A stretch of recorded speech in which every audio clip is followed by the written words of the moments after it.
Morning, everyone. Next week throughout America, families will be gathered together at the dining room table, and millions of Americans are going to experience sticker shock as they prepare for Thanksgiving. The Trump administration itself acknowledges that the cost of turkeys has gone up 40% since last November. Grocery costs are through the roof, housing costs out of control, electricity bills through the roof, and the Trump administration and Republicans here in Congress continue to refuse to extend the Affordable Care Act tax credits. That means that tens of millions of Americans are about to experience dramatically increased premiums, copays, and deductibles. In some cases, health insurance costs are going to go up $1,000 or $2,000 per month.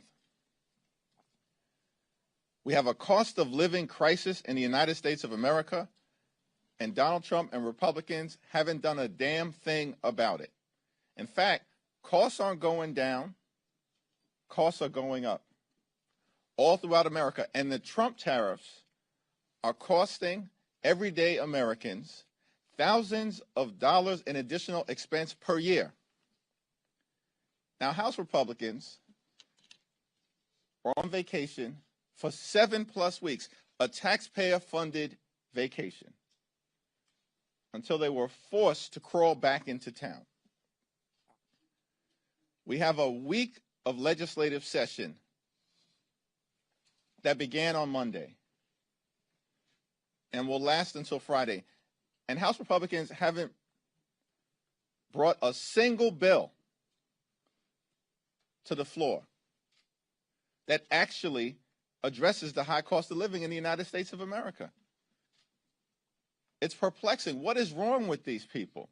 What did they not get from their shellacking 2 weeks ago all across America, up and down the ballot, in state after state after state, where the American people have made clear we don't support Republican extremism.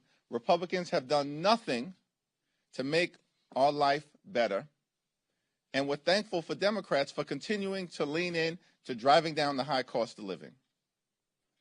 And now we're in the midst of this healthcare affordability fight. And Donald Trump's response to it is, let's repeal the Affordable Care Act. No credible plan to make healthcare more affordable for the American people. Donald Trump's plan, adopted by House Republicans, is let's repeal the Affordable Care Act, and we're going to continue to refuse to extend tax credits that make healthcare more affordable for working-class Americans, middle-class Americans, and everyday Americans. House Democrats are going to continue to stand on the side of the American people. Our fight will be to continue to lower the high cost of living, to address the Republican health care crisis, fix our broken health care system, extend the Affordable Care Act tax credits, and actually do things that are designed to make life more affordable for the American people. Questions? Manu? During the very high-profile Michael Cohen hearing, Stacy Plaskett was in direct communication with Jeffrey Epstein, and this was after he pleaded guilty to sex crimes. This is after the Miami Herald investigation into all these heinous acts. So why, as a Democratic leader, why are you okay with that? I expressed my position on the floor yesterday. My statement speaks for itself. In a bipartisan way, the resolution that was introduced targeting Stacy Plaskett was defeated. And it was defeated for several reasons, including the fact that it was a dramatic overreach related to throwing her off her committees. Democrats, if you're going to ask a question, you got to let me answer. Democrats and Republicans defeated the censure. Stacy Plaskett has made clear her position as it relates to Jeffrey Epstein repeatedly, and her words speak for itself. She said, quick, I'm next. Thanks. Next. Thank you, Leader. Now, following up on that, should Plaskett be sent to ethics, and should there be an ethics investigation? There was a vote on that yesterday. my vote speaks for itself. Republicans decided not to go down that road. Thanks. Have you met with MBS yet? And if so, what was discussed? And if not yet, will you be? I was part of the bipartisan meeting hosted by the Speaker this morning. I asked the Crown Prince about his views relative to a just and lasting peace between Israel and the Palestinian people, and his views as it relates to the importance of a two-state solution. The Crown Prince reiterated his view that a one-state solution in Israel is impractical, and that the best path forward, of course, involving the reconstruction of Gaza, is to eventually find a robust path toward a safe and secure Israel, living side by side in peace and prosperity with a Palestinian state. I support that position. I think we'll continue to stand by the special relationship between our two countries. It's incredibly important. But as we move forward to find a path toward a just and lasting peace, ultimately, it has to involve a safe and secure Israel, living side by side in peace and prosperity with a Palestinian state, where the Palestinian people can realize their aspirations for dignity and self-determination. Crown Prince reiterated what he has said publicly, his commitment toward finding that path forward. Was Jamal Khashoggi mentioned at all in his murder? It wasn't mentioned in the conversations that I was a part of throughout the meeting. Okay. Leader Schumer told reporters yesterday that he consented to adding the Senate phone records provision that the House will vote on tonight to repeal. He said that he wants to make sure that at least Democratic senators were protected from Bondi and others who might go after them later on. Were you previously aware of Schumer's consent, and what's your reaction to it given your opposition to the provision? No, and I haven't had the conversation with Leader Schumer. What I can tell you is that during the Rules Committee that House Republicans had last week, they expressed their outrage. Republicans expressed their outrage at this Republican senatorial slush fund that was put into the spending agreement that they all voted for, notwithstanding the outrage that 8 Republican senators have basically built into law a slush fund that will give those senators millions of taxpayer dollars. That's special treatment for United States senators in the Republican Party, part of the bill that they all voted for last week. Now, later on today, we're going to be voting on legislation to remove that Senate slush fund that benefits 8 Republican senators. But apparently there's no agreement between Speaker Johnson and Leader Thune that the Senate Republicans will take up that provision, which reinforces the point that everything that House Republicans do is for show. It's not serious. It's not designed to get an end result. And that's why Republicans are suffering all across the country, why the American people, the overwhelming majority of the American people, know that the country is moving in the wrong direction, that the economy is broken, that the Republican control of the House, the Senate, and the presidency has been a disaster for the American people, because everything House Republicans do is for show.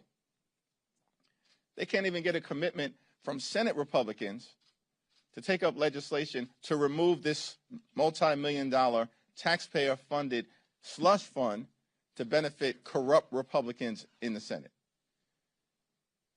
It's time for the House to start to actually do things that matter for the American people in the middle of a cost of living crisis that's devastating hardworking American taxpayers all across the country. But Republicans throughout this week have shown zero interest in making life better for everyday Americans. They continue to be all about the wealthy, the well-off, and their well-connected GOP donors. Thanks. Back. Yep. Thank you. On the Affordable Care Act, Democrats are, obviously you said you want an extension of the tax credits. The president says he won't sign that. Senate and House Republicans are talking about various other alternatives. Is there a potential for compromise here? And if so, where does that originate from? Because it seems like parties are talking past each other. We're in the middle of open enrollment right now. So tens of millions of people all throughout the country realize that their health insurance premiums are skyrocketing because of the Republican refusal to extend the Affordable Care Act tax credits. And during the Trump Republican shutdown, we repeatedly indicated that we want to work together in good faith with the other side of the aisle to address the Republican health care crisis. And Leader Schumer even offered a very reasonable proposal, which is a one-year extension of the Affordable Care Act tax credits, and then a bipartisan commission to discuss fixing our broken health care system moving forward that Republicans continue to devastate. And Republicans refuse to take yes for an answer. And so at this moment in time, the House Democratic position is very clear, very simple, very easy, very straightforward. A 3-year extension of the Affordable Care Act tax credits before they expire on December 31st of this year. If Republicans refuse to act, the American people will understand why their health insurance premiums are through the roof and why tens of millions of Americans will no longer be able to go see a doctor when they need one. Leader Jeffries. Thank you so much, Leader Jeffries. House Oversight Chairman Comer said yesterday on the floor that you had Jeffrey Epstein over for dinner and took money from him back in 2013.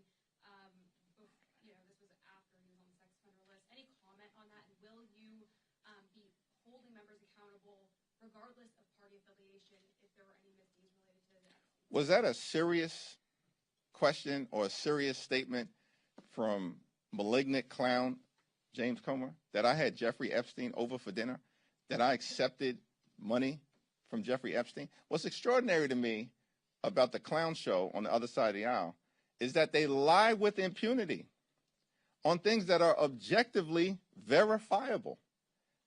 And why do they do that? It's because for months, Republicans have been burying the Jeffrey Epstein files. Not Democrats. Our view continues to be the same. We want to make sure that what the survivors have asked for, which is full and complete transparency in order to bring about accountability, actually happens. And Congress decisively and in a bipartisan way acted yesterday with respect to the release of the Jeffrey Epstein files. That's a victory for the survivors and a victory for the American people. And Donald Trump needs to sign that bill into law expeditiously. Thanks. Some Republicans have implied that there's been a backdoor deal made for those Republican votes yesterday on the Plaskett censure in return for not bringing up a Corey Mills censure. Do you have any response to that? And was there a backdoor deal made? What Republicans have suggested that?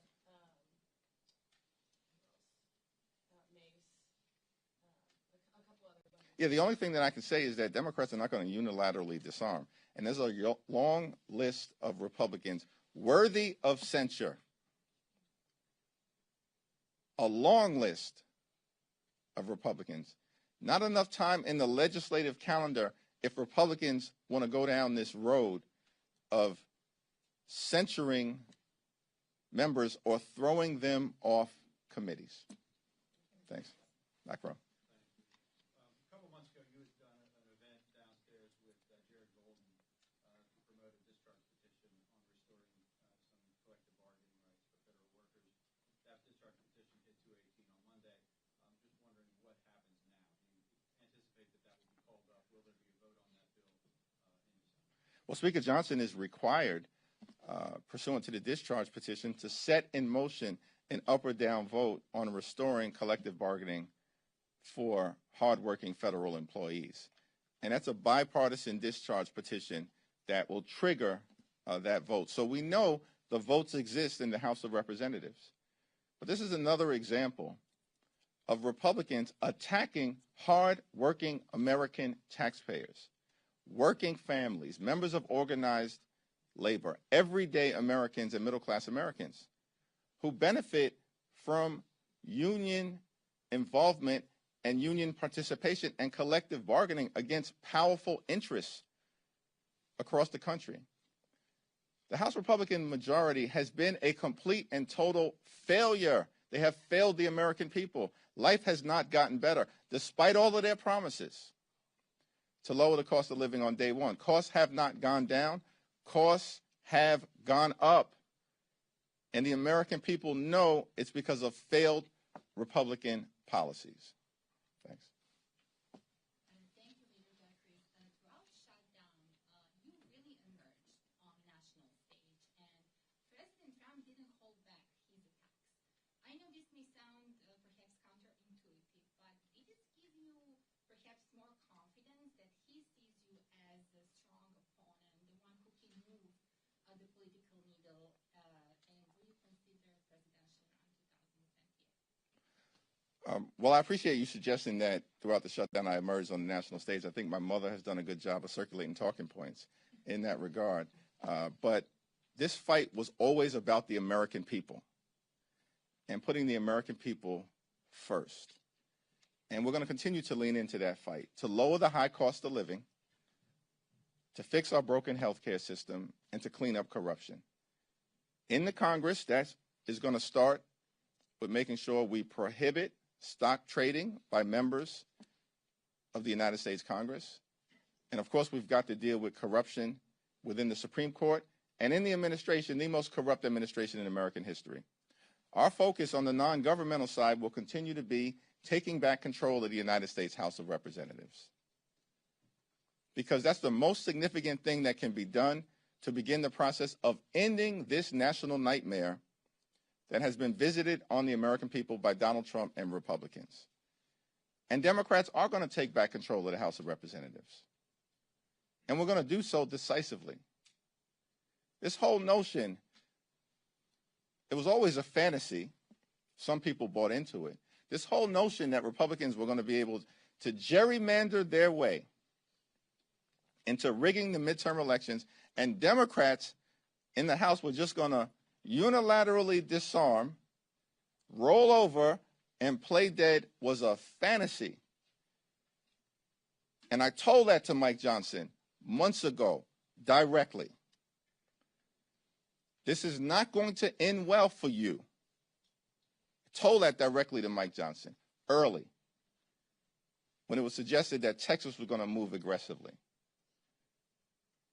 Because they must have us confused.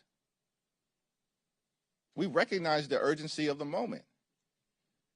And in state after state, we will continue to decisively and forcefully respond, as we've done. In Texas, in California, we're doing it now in Missouri, on the ground, in Virginia, in Illinois, in Maryland, litigation in New York, pushing back against their efforts in red states throughout the country, and of course, with a decisive legal victory in Utah. So our focus is on making life better for the American people, stopping this Donald Trump-inspired effort to gerrymander the national congressional map in order to rig the midterm elections.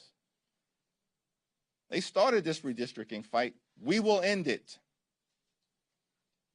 And that's the reality that extreme MAGA Republicans are confronting right now.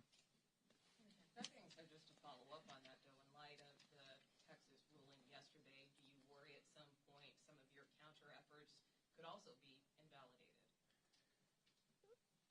The Texas congressional map that was racially gerrymandered in violation of the law was declared to be unconstitutional in an opinion written by a judge appointed by Donald Trump who centered that opinion on the corruption and the incompetence and the clear racial motivation of the Department of Injustice. That's the reality of that decision in Texas. It was as clear as day that Donald Trump and Republicans violated the 14th and the 15th Amendments of the United States Constitution. And then they jammed that gerrymandered map down the throats of the people of the great state of Texas. In the dead of night. In California, it was a democratic process that ultimately was presented to the voters in the form of Proposition 50. And I'm thankful for the leadership of Governor Newsom. The congressional delegation in California did a tremendous job with respect to the leadership that we saw from everyone. Nancy Pelosi, Pete Aguilar,